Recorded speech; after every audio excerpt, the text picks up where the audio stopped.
Hi guys, we're going to paint this pink flower today. It looks like a cone flower to me, and I used my reference photo from unsplash.com.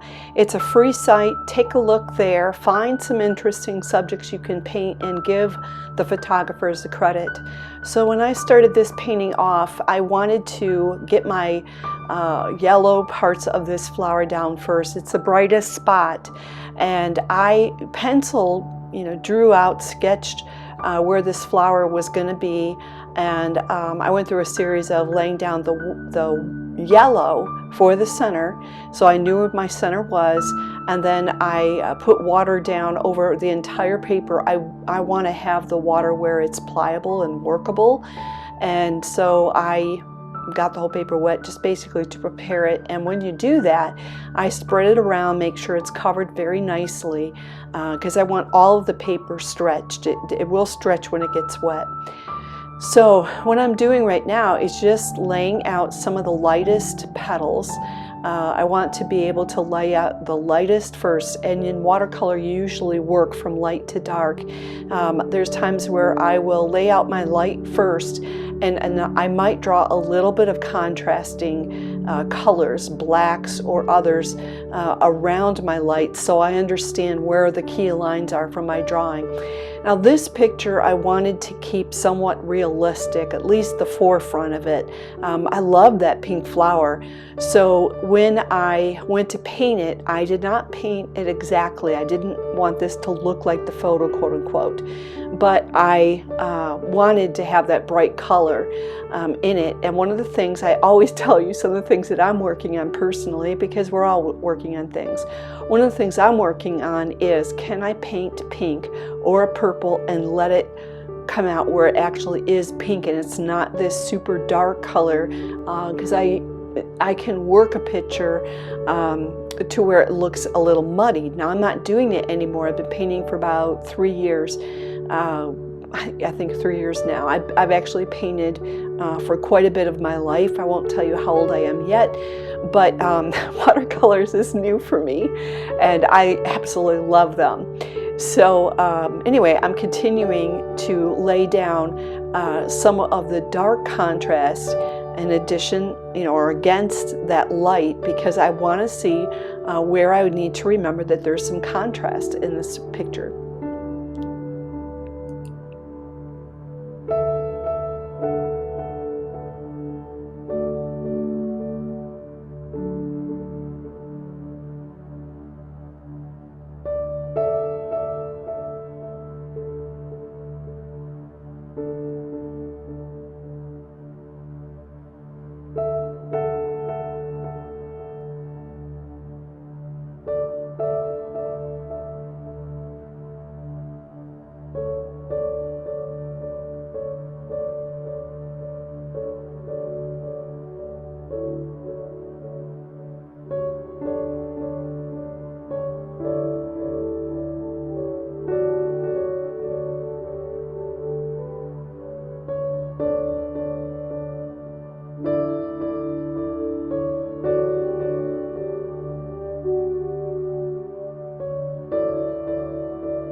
One of the goals that I have in painting this picture is that I don't try to create all of the details, but I enjoy and have fun using pink and to come up with some kind of fun background. And at this point, I didn't know what I was going to be doing.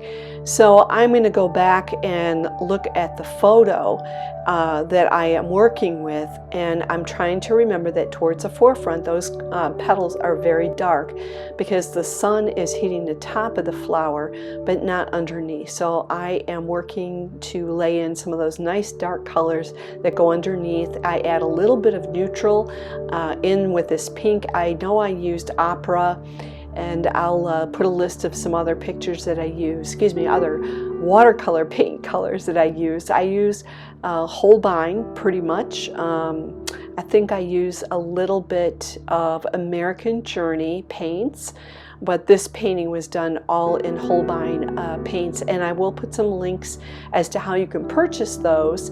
I love to look on Amazon to find some deals for my Arches watercolor paper, cold press, 140 pound paper. For my brushes, I use Cheap Joe's a lot, and I will buy my Holbein paints from there many times too.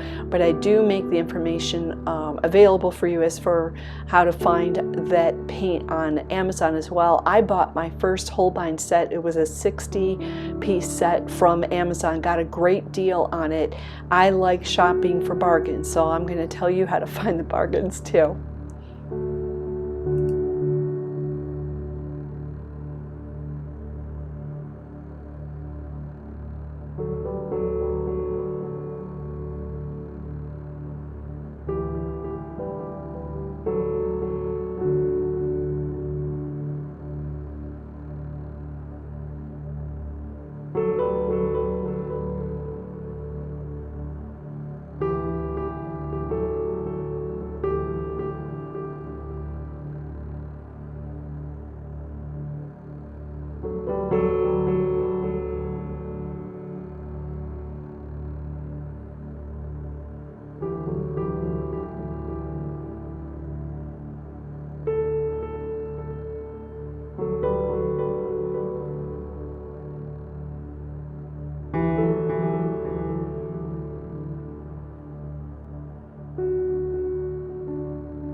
One of the things you'll notice when I'm painting is I do layers. I will paint down the very, very lightest colors, and then I'll add more color in. And I always picture watercolor like I'm painting a stained glass window. There's so much color that comes through stained glass. And when we paint with watercolor, we can paint in a way where that light looks like it's reflecting right through those colors. And right now I'm working on that contrast and light. I really like the way that this picture is coming along. And I'm adding a little bit of neutral and pink around the base of this flower just to make it stand out and pop.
I really like the way that this is developing, and I'm finishing up final touches. I'm trying to make sure I'm pulling myself back from adding any more color into those petals, except for to add some neutral or some darker colors into the base of the flower, so that way you can see more of the shape.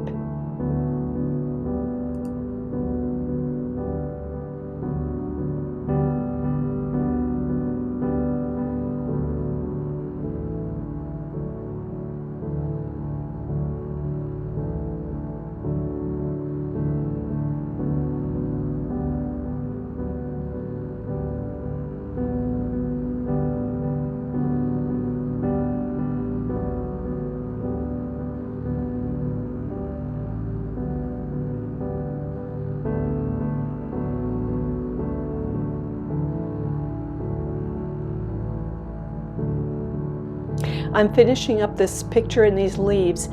When I finish up, I am putting a permanent masking medium that is made by Winsor & Newton. I'm putting that on top of this pink flower and I let it dry.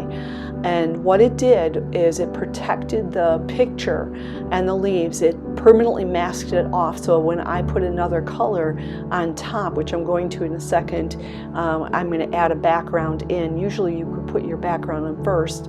I do tend to do it in reverse. I don't know why. I think I like to be able to see the photo or the the picture that I'm painting, and then decide what color I want in the background. So anyway, I wet down my background. You can see I went over it and over it and over it, and then I'm looking at my reference photo and I'm adding dots of color, and my brush is wet, that paint is wet, the paper is wet, and you're watching it run. I mean, it is running. So as I'm looking at my reference photo, all I'm doing is picking up some of the colors that are in that background, but I don't want to paint the specifics.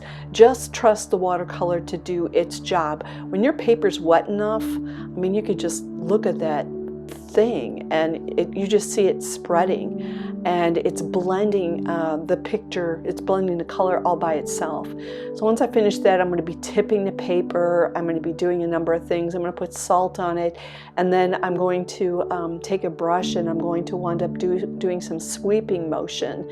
I really love the sweeping motion that I created in the background. It created movement. So although this flower is in the middle of my canvas, the background is moving. And watch for that salt that I put in there too. The salt, I put it down when the paper was not too wet, and I like that because it tightened up the little white dots. You know, that it creates an effect, and if you put salt down when the paper's super duper wet, it is going to make a larger pattern. So if you let the paper dry some, you can put a tiny bit of salt on and it will create this really cool effect, but it'll be nice and tight. So you can see the sweeping now. I'm just sweeping right through that. I'm just going to let you watch the rest of the video, and you already know what I did as far as with the salt and the tipping the paper. So just enjoy. I'd love to see yours, and be sure to hit subscribe. If you want to keep in touch with me, I sure would appreciate the like, your comment, and any ideas you have for future painting.